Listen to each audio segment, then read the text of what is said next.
Yn y sosban yma, mae'r tatws wedi coginio am 10 munud mewn dŵr hallt. Os ydych chi'n coginio tatws am mash, fel enghraifft, lid arno, ond pam ni'n neud tatws rost, ni eisiau lid bant, achos ni eisiau'r ochrau i coginio a'r canol i aros tipyn bach yn amrwd. Dyma'r method, Dad. So this is your method, Dad. This is my method. So mae'r tatws yn mynd ar y bwrdd torri. A maen nhw dal yn coginio achos mae'r steam yn sort of sychu nhw allan. We're going to get a fork in a minute and we're going to rough them all up. We are. We're going to rough them up. That's what we're going to do. Give them some grief. Give them some welly. We're scraping the edges now, just roughing them up so the flour and the seasoning can all get in the outer skin. What do you think of them? All fluffy? Lovely. So, like them? What is that? Like, mae hwnna'n creu mwy o fel arwynebedd o surface area for the flour. Yeah. So, y blawd. Ni'n cael y blawd mewn sif yn barod. Yeah. A ni'n mynd i ychwanegu tipyn bach o halen a phupur. Dim ond tipyn bach, achos mae'r gravy mynd i fynd ar ben a popeth. More? Yeah, chuck it in, get it in. I just said just a little bit, and you're like, more! Chuck it in there, you've got loads of flour in it, see? Okay, so a sprinkling, a dusting. A dusting. A small dusting. Glaw, yad. That wasn't a small dusting. To have all the family together is important. So we eat together, all enjoy a nice meal together.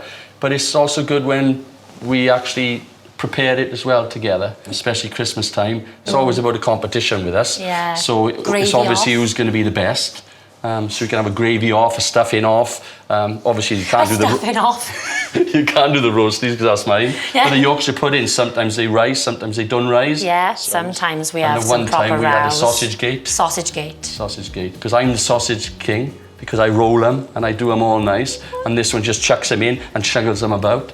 So there's a technique. There's my technique and there's your technique. Yeah, each to their own. Yeah, but they all taste nice in the end.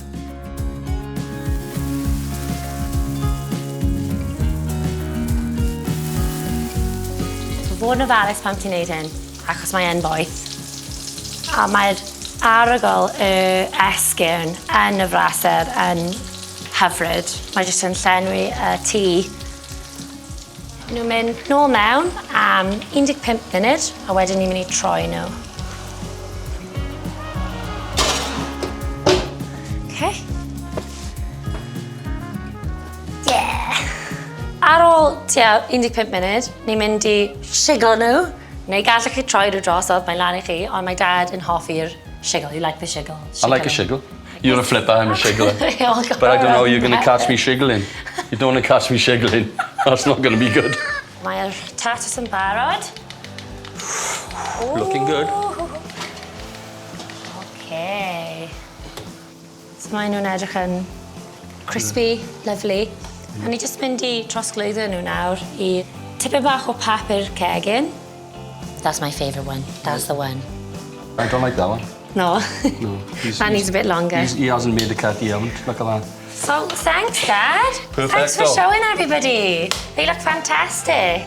Dyna ni, Tatws Tadcu, Rollies Roasties. Yay! Yay!